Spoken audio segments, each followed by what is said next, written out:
The desert does not forgive, and it certainly does not forget. Deep in the heart of southern Utah, where the red rock teeth of Hurricane Valley bite into the horizon, a man stands alone against the silence.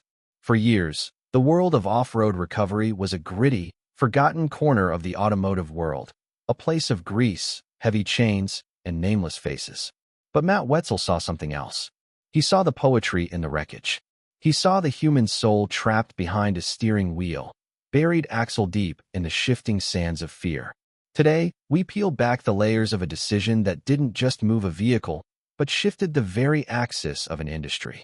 It was a choice born in the quiet hum of a yellow tow truck, a gamble that risked reputation, safety, and sanity. Most see a man pulling cars out of the dirt. They don't see the psychological weight of the rope or the haunting pressure of being the last hope in a wasteland. This is the story of the moment the gears shifted forever. The sun crawls over the rim of Sand Hollow like a predator, casting long, bruised shadows across the dunes. Matt Wetzel stands by the open door of the Morvair, the engine ticking as it cools, a rhythmic heartbeat in the vast, oppressive quiet. He isn't looking at the sand. He is looking through it. To the uninitiated, this is a playground of adrenaline, but to Matt, it is a cathedral of potential catastrophe.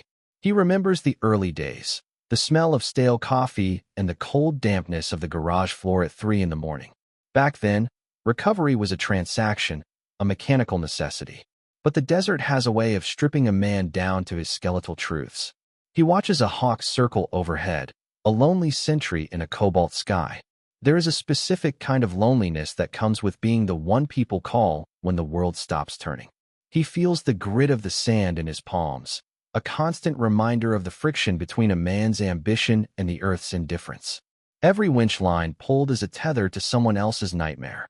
He thinks of the faces, the panicked fathers, the trembling teenagers, the tourists who realize too late that nature has no manager to complain to.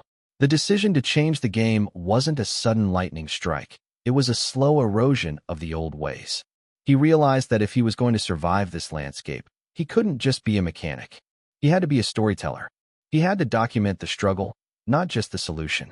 But to do that, he would have to invite the world into his cab, into his head, and into his failures. The risk was absolute. If he bared his soul and the desert broke him, the world would be watching the collapse in high definition. He reaches for the radio, his fingers lingering on the dial. The silence is heavy, pregnant with the ghost of what's to come. As the first breeze of the afternoon kicks up a veil of dust, masking the horizon, Matt realizes that once the camera starts rolling, there is no going back to the shadows. He climbs into the seat, the leather groaning under his weight, and stares into the lens of the future. The rise was not a flight, it was a crawl. In the beginning, the footage was raw, flickering with the uncertainty of a man trying to find his voice while buried in a mud hole. Matt spent nights hunched over a glowing screen, the blue light reflecting in eyes that had seen too many rollovers. He wasn't just editing video. He was sculpting a legacy. He began to understand the psychology of the viewer, the strange, voyeuristic thrill of watching someone else's life hang by a synthetic rope. He found himself standing at the edge of a jagged ravine, the wind whipping his hair, filming a recovery that should have been impossible. The pressure began to mount, a physical weight on his chest. It wasn't just about the truck anymore. It was about the brand, the team, and the invisible millions watching from their living rooms. He started to see the Morvair not as a tool, but as a character, a yellow beacon of hope in a gray world of cannot. But with fame came the haunting shadow of expectation. Every success raised the stakes for the next failure. He felt the eyes of the industry on his back, some waiting for him to slip, to break a line, to lose a client to the canyon. The psychological toll of being on at all times began to fray the edges of his peace. He would lie awake, the sound of the wind outside his window mimicking the whistle of a high-tension cable. Was he still the man who loved the desert, or had he become a slave to the algorithm of the abyss?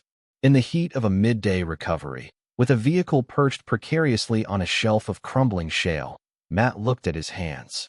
They were shaking, not from fear of the heights, but from the terrifying realization that he had built a mountain he now had to climb every single day.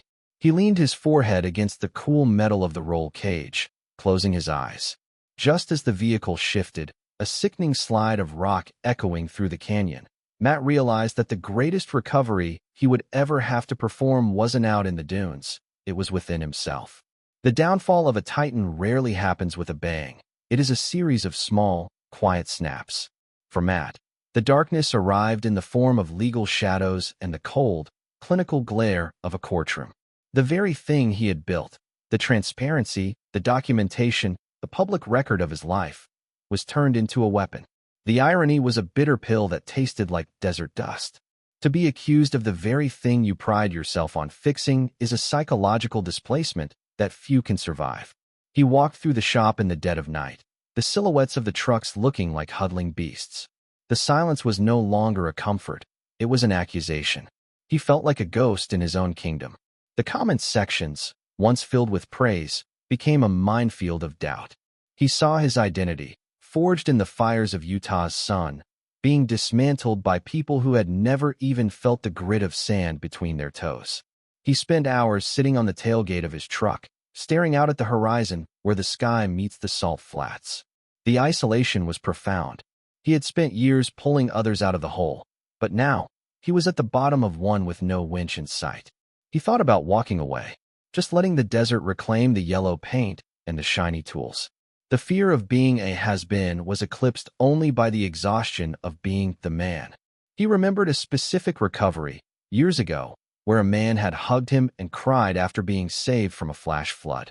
That man didn't care about CTR or SEO or legal filings.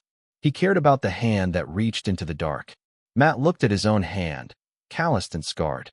He realized that the decision he made years ago wasn't about the money or the fame. It was about the responsibility of the reach. As the moon rose, cold and indifferent, over the red peaks, Matt stood up. He didn't turn on the lights. He didn't need to.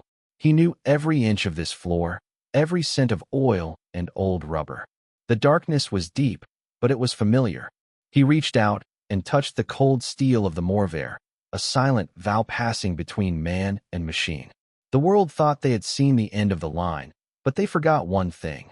Matt Wetzel is a recovery expert, and he was about to recover the one thing that mattered most. Rebirth is a painful, bloody process. It requires the old skin to be burned away.